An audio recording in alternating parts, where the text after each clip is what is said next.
శ్రీ పిసుపాటి చిదంబర శాస్త్రి గారి జీవితం అవధాన సాహిత్యం మొదటి భాగం 26/5/26. దీన్ని రాసిన వారు పోతుకూచి అంబరీష శర్మగా. శాస్త్రి గారు ఎలా ఉంటారో ఒకసారి ఫోటో చూద్దాం.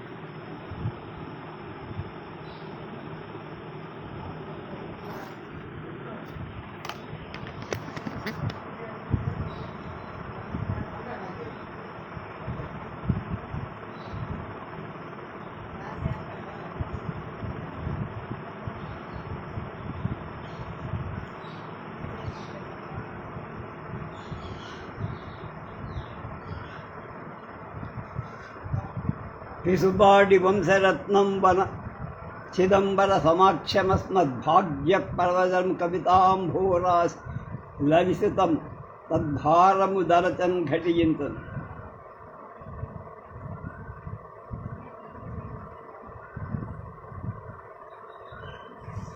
అవధాన సుఖ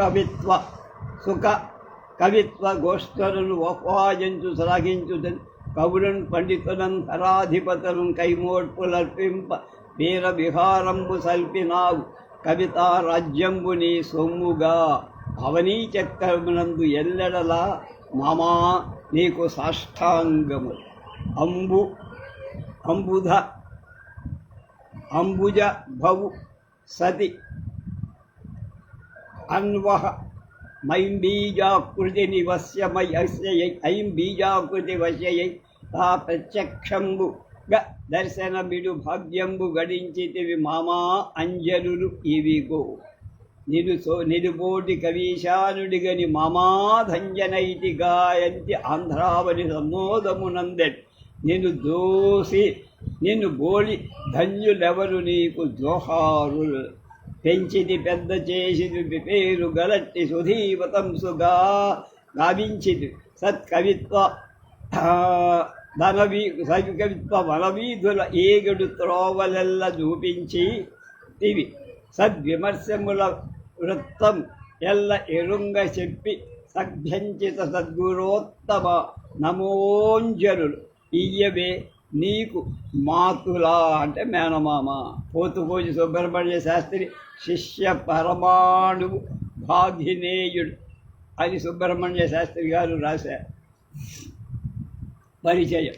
జీవిత చరిత్ర అవధాన సాహిత్యం అనే ఈ గ్రంథానికి పేరు. పిసుపాటి చిదంబర శాస్త్రి గారు జగద్విఖ్యాతులైన అద్వత్ కవిని, జగమెరిగిన శతావధానం. వారి జీవిత చరిత్రమే జీవిత చరిత్ర. వారు చేసిన అవధానాలు, వారు చేసిన ఆశు కవితా సభలే ఈ అవధాన సాహిత్యం. సభలలో వారిని గురించి కవులు పండితులు వారు రచించిన ప్రశంసలే ఇందరి కవి ప్రశంస. మహామహులు మహావిద్వాంసులు సమర్పించిన బిరుదపత్రాలే ఈ ప్రశంసాపత్రం. శాస్త్రి గారి అవధానాలు కానీ, ఆశు కవితా సభలు కానీ, కవి ప్రశంసలు కానీ, ప్రశంసాపత్రాలు కానీ అనంత. వాటినన్నింటినీ గడించేయటానికి అత్యుచింతడానికి సాధ్యం కాని. అందుకే ఇవన్నీ దిగ్మాత్రంగా కొన్నిటిలో కొన్ని టీవీగా ఎంచి చాలా తక్కువ సంఖ్యలో ఇందు ప్రదర్శింపచేశాం.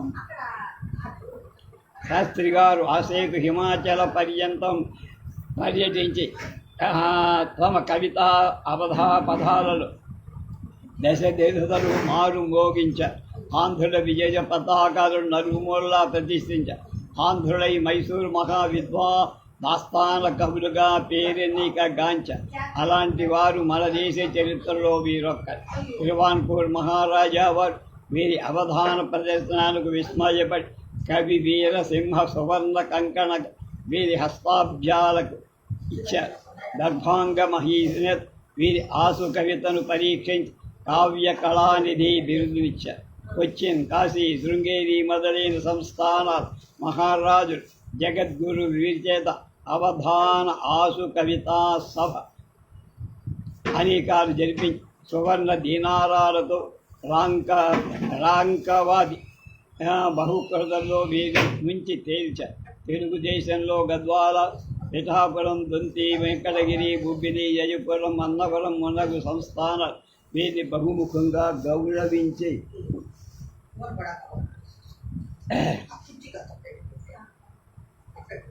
వీరి కవితకు నీరాజనాది, వీరు తిరగని ప్రదేశం లేదు. వీరి కవిత స్రవంతిలో మునిగి తేలని విద్వత్ కవితల్లదుడు లేదు. ఈ గ్రంథం ఇది అంతా తేట తెల్లగా ఇది కాక వీరు మహాభారతం వంటి మహాగ్రంథమైన పద్మ పురాణాన్ని తామొక్కరే అనువదించి తమ కీర్తిని ఆకల్ప స్థాయిగా చేశారు. ఆంధ్ర జననికి ఒక అమూల్య ఆభరణంగా దాన్ని సమర్పించి దివ్య తేజంతో వీరి అష్టావధానాలు అలా ఉంటే గద్వాల ఒంగోలు శతావధానాలు అలాంటివి అనేక వేరుగా ముద్రితాలయ్యే కానున్నాయి. దొరికే దాన్ని బట్టి హిందూ చేరల. అలాగే వీరి ఆసుకవిత్వ ప్రబంధం మొదలు.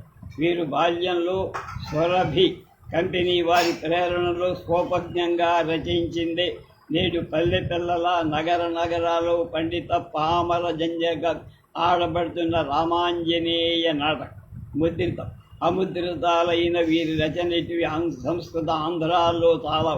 ఇవి కొన్ని ఈ గ్రంథంలో చిట్ట పేర్కొనబడి ఈ గ్రంథాలు 2 భాగాలుగా విభజించి ప్రథమ భాగం జీవిత చరిత్ర, రెండవది అవధానం. చిదంబర కవీంద్రుడు ఆంధ్రలోకంలో చిరస్మరణీయుడు.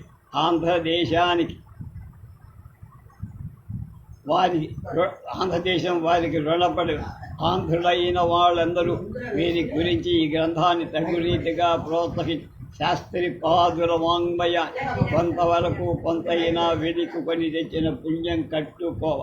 అవి మా ఆశీస్. అందుకే ఈ గ్రంథ ప్రకట చిదంబర కవీంద్రుల భాగినేయు పోతుపూజి సుబ్రహ్మణ్య శాస్త్రి కృతజ్ఞతా నివేదన. ఈ కాలంలో గ్రంథ ముద్రణ ప్రయత్నం మోయరాని భారం. అందుకు అలాంటి మహాగ్రంథాన్ని గురించి చెప్పక్కర్. అలాంటిది యుద్ధర పండిత కవి అయినటువంటి ఈ గ్రంథముద్రణ గుణాలు గుర్తెరిగినటువంటి సాహిత్యకారుడు ఆర్థిక సహాయం ఇచ్చి అందుకు కారణం ప్రధానంగా దీని అధ్యక్షుడు వెదవాడ గోపాలరెడ్డి గారు, ఉపాధ్యక్షుడు దేవులపల్లి రామాంజరావు, కార్యదర్శి ఇరిగంటి వెంకటకృష్ణ కృష్ణమూర్తి గారు. సాహితీ దీపిక జన హృదయాన్ని అవటమే వారికి మా హృదయపూర్వక కృతజ్ఞత. అయినా బంధువులకు మరికొంత ధన సహాయం అన్వేషించక తప్పదు. అదృష్టమేమో కానీ అడిగిందే తడువుగా మహోదరులైన మహాదాతలకు కావలసిన ద్రవ్యాన్ని మాకిచ్చి దీన్ని వెలువరించడానికి సహాయపడ్డారు కృతజ్ఞ. వీరు నిరాడంబర వృత్తిలో గుప్తదానం మహాఫలప్రదమని కాబోలు తమ పేరు ప్రకటించద్ద. ఇక వీరే మనకు ఇంత మాత్రం వీరిని గురించి తెలపక మేము కృతజ్ఞులు కాదా? వీరెవరో కాదు, జగత్ ప్రసిద్ధ చెందిన మహాదాతలు. వీరి నివాసం వంగప్రోలు ఒంగోలు. అందరి కళ్యాణ మండపాదులకు వీరు వచ్చిన దాన ధర్మాలు ప్రబల సాక్షులు. వేద స్మార్త ప్రవర్ధక విద్వత్ పరీక్షా శాఖాస్థాపకులు కూడా వైదిక ధర్మాచరణం వీరి. ఇక వీరి నామం తెలియని వారు వీరు వేదాంత పారీణ ధర్మరంజన్ పండిట్ పిసుపాటి వెంకటరాయ శర్మగా. ఈ గ్రంథం ప్రకటన కిట్లు నాకు అవకాశం కల్పించి పిసుపాటి సుబ్రహ్మణ్య శాస్త్రి గారి, పిసుపాటి విశ్వేశ్వర శాస్త్రి గారి, మా చిన్న తాతలు వాడు, మా పితృపాదులకు నమ్మ. ఇక ఈ మహాకార్యం ఎలా నిర్వహింపచేసిన శ్రీ వెంకటాచలపతి నా మరణ ప్రమాణం. నా అభ్యుదయ పరంపరగా నేతృత్వాది కరుణా కటాక్షం ఎల్లకాలం నాకు తోడు నీడగా ఉండాలి. శ్రీ చిదంబర శాస్త్రి మా తండ్రి గారే పోతుకూచి సుబ్రహ్మణ్య శాస్త్రి గారికి మేనమామా. అది కనుక నాకు తాతగారు. నేను ఈ గ్రంథాన్ని మా తాతగారి దివ్య చరణారవిందాల ప్రథమ కుసుమంగా సాంజలి బంధంతో చంద్రుడు ఒక నూలి పోగుగా ఇచ్చి సమర్పిస్తారు. పరమేశ్వరుడు ఇంకా వీరి గ్రంథ కుసుమాలు అలాగే చిరకాలం వీరి పాదాల బిందాలలో అర్పించుకునే మహాభాగ్య నాకు అనుగ్రహించుగా. అందుకు అయిన మహాకవీంద్ర ఈ గ్రంథాలకు ఆంధ్ర ప్రజానీకం ప్రోత్సహించుగా.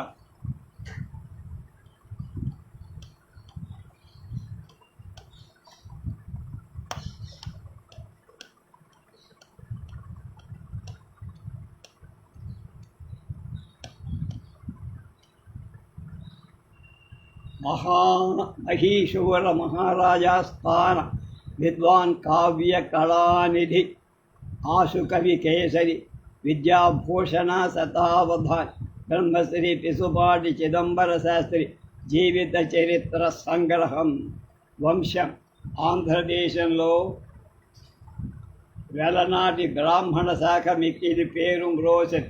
అందులో గుంటూరు మండలాంతర్గతమైన కలబది గ్రామ వాస్తవ్యులు శ్రీరామ భక్తాగ్రగణ్యులు సహజ కవితా విరసితులు పిసుపాటి పేరు భట్టు గారు ప్రసిద్ధులు.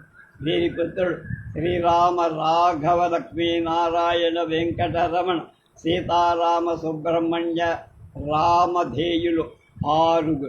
వీరిలో 5వ వారైన సీతారామయ్య గారి ఒంగోలు పరవాసులు సహజీవాచార్యులు పిసుపాటి చిదంబర శాస్త్రి గారికి దత్తపుత్రుడిగా ఇచ్చారు. సీతారామయ్య గారి ఒంగోలు తాలూకా పోతవర గ్రామ వాస్తవ్య పాలపర్తి సుబ్బయ్య గారు తమ పుత్రిక అయిన కనకాంబనిచ్చి వివాహం చేసి ఈ దంపతులు చిదంబర శాస్త్రి ఖరనామ సంవత్సర మాఘ బహుళ నవమి సోమవారం 22/2/1892 మా మాతామహ గృహంలో జన్మించారు. వారి మాత శ్రీ శాస్త్రి గారి మాతామహి లింగమ్మ, మేనమామ అచ్యుతరామ శాస్త్రి, ధర్మపత్ని అచ్యుతరామ శాస్త్రి గారి 2వ పుత్రిక అయిన అలివేణమ్మ. చిదంబర శాస్త్రి గారికి సుబ్రహ్మణ్య శాస్త్రి, విశ్వేశ్వర శాస్త్రి అనే 2 తమ్ములు. కామాక్షమ్మ, వెంకట సుబ్బమ్మ, అన్నపూర్ణమ్మ అనే 3 చెల్లెలు. వీరి ద్వితీయ సోదరి వెంకట సుబ్బమ్మ గారి కుమారుడు పోతుకూచి సుబ్రహ్మణ్య శాస్త్రి.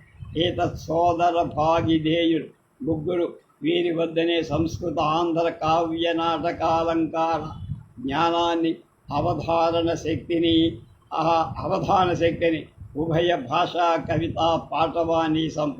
శాస్త్రి గారు చక్కని విమర్శనా శక్తి గలవ కనుకనని పాఠ ప్రవచనాది సమయంలో శిష్యులు సవిమర్శనంగా విద్యా రహస్యాలంతా వివరించి బోధిస్తూ బాల్యం విద్యాభ్యాసం 4 ఏళ్ల వయస్సులో శాస్త్రి గారు మాతామహ గృహంలో ఉండగా ఒకనాడు ఒక సాముద్రిక శాస్త్రవేత్త వీరిని చూసి, ఈ కుర్రాడు నిరంతరం రాజసభలలో విహరించి గొప్ప కీర్తి పొందగలవాడు అని చెప్పారు. ఆయన మాట సర్వ విధాలా నిజమై వీరు కలవది గ్రామంలో ఆ కలవది రామదాసు పంతులు అనే వారి వద్ద చదువుతుంటే బడి చదువు చదివి సంస్కృత విద్య అభ్యసించే అభిలాషతో నిడుమానూరులోని శ్రీ గొర్లపూడి సుబ్బరామ శాస్త్రి గారి దగ్గర శబ్దమంజరి మొదలైన కావ్యాలు చదివి అక్కడ నుండి కుంచవరంలోకి వెళ్ళి కొన్నాళ్ళు అక్కడ నుండి కాళిదాస త్రయాన్ని ముగి తర్వాత చిర్రావూరి సీతారామ శాస్త్రి గారి దగ్గర సికంద్రాబాద్ పాఠశాలలో నైషధాంతం కావ్యాలు పడి తిరుపతికి వెళ్ళి వెంకటేశ్వర సంస్కృత పాఠశాలలో హర్షచరిత్ర, కాదంబరి, కరిగిరి చెంపువు, అలాగే భారత రామాయణ చెంపులు మొదలైన గ్రంథాలు చదవటమే కాక అసామాన్య మేధావులుగా విద్వత్ కవి ప్రవరులైన శ్రీ కంఠీరవ శాస్త్రి గారి సాన్నిధ్యం వల్ల సంస్కృతలో మధుర కవితా లాభాన్ని కూడా పొందారు.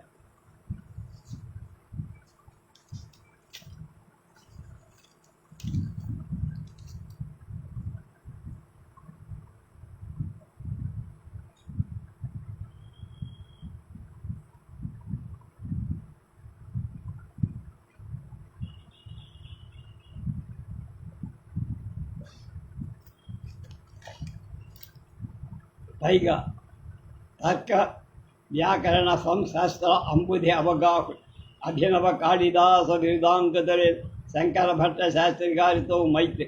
వీరి రచిత కవితా మంజరి మరింత పరిమళం చెడు.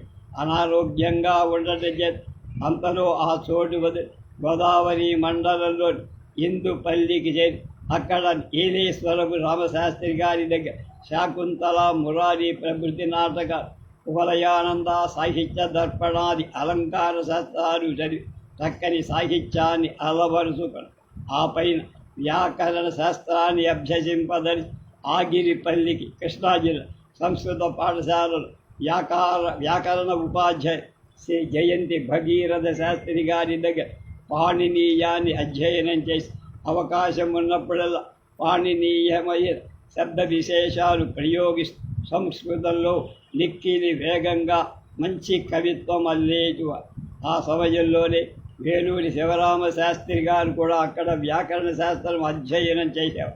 శివరామ శాస్త్రి గారి సాహచర్యం వల్ల వీరికి ఆంధ్ర గ్రంథ పఠన అభినివేశం, ఆంధ్ర కవితాభిలాష కలి సుప్రసిద్ధ వైయాకరుడు కంభంపాడి రామమూర్తి శాస్త్రి, జయంతి సూర్యనారాయణ శాస్త్రి, వారణాసి రామబ్రహ్మ శాస్త్రి మొదలైన వీరి సహజ. ఒకనాడు వారణాసి రామబ్రహ్మ శాస్త్రి గారు సంస్కృతంలో వీరి ఆశు కవితాశక్తిని పరీక్షించాలనుకొని కామునికి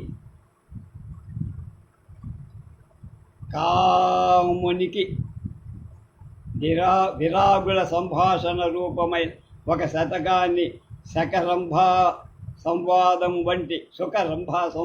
వంటి ఒకదాన్ని రచించమని కోరారు.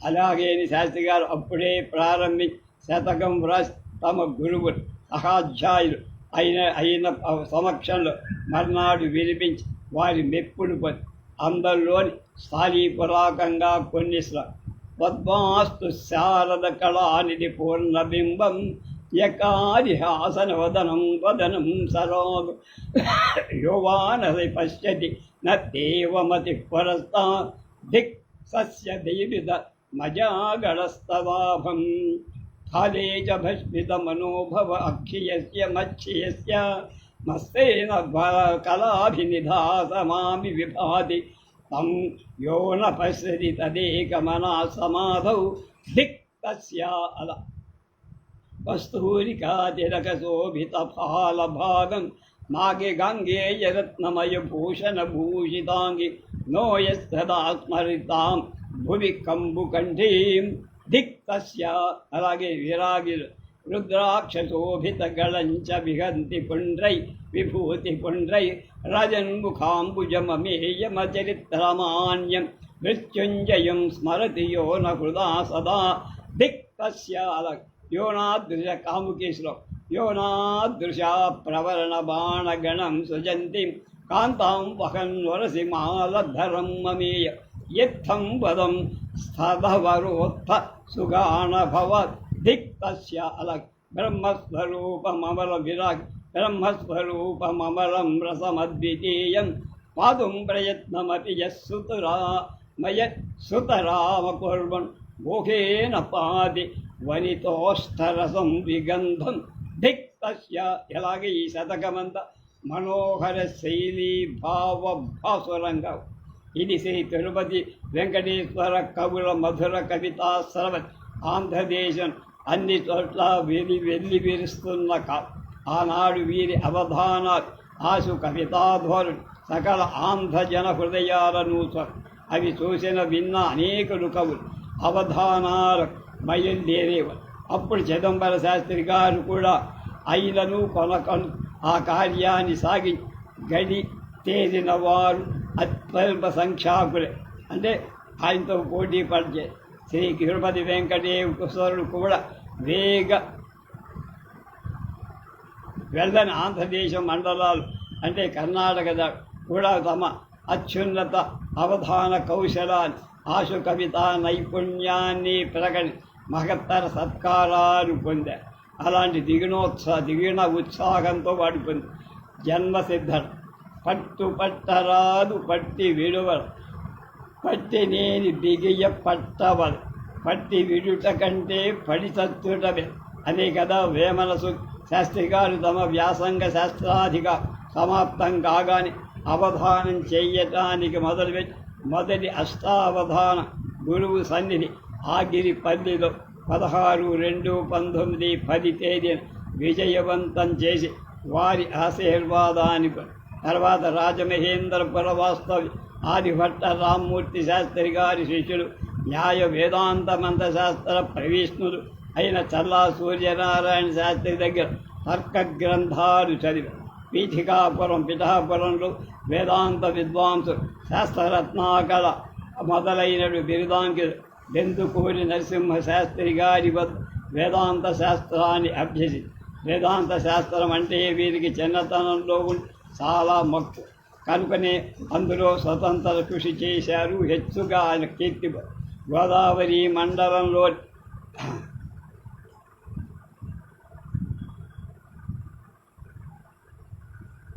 అనాథవల గ్రామ వాసులు మంత్రమూర్తి బిరుదాంకిలు నూకల సుబ్రహ్మణ్య శాస్త్రి గారి దగ్గర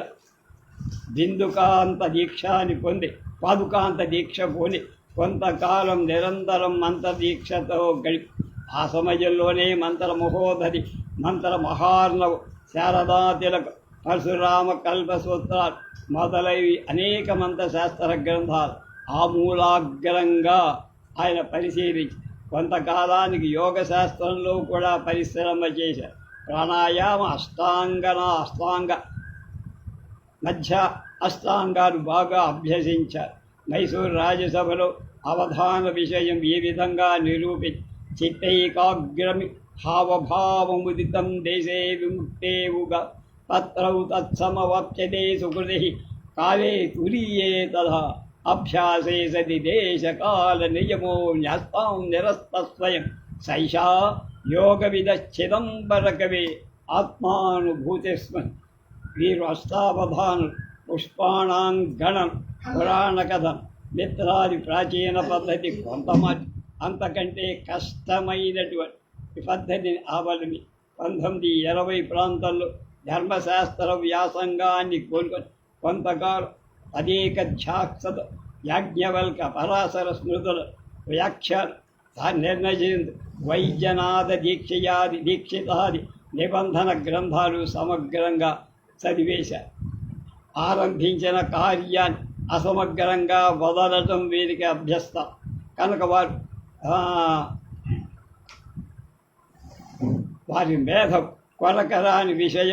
దొరకని విషయం కనుక అన్ని విషయాల్లో తమ ప్రజ్ఞ రేపు వాణి కటాక్షం వారి మీద ఎలా ప్రసరించిందో రేపు తెలుసుకోండి. అయ్యో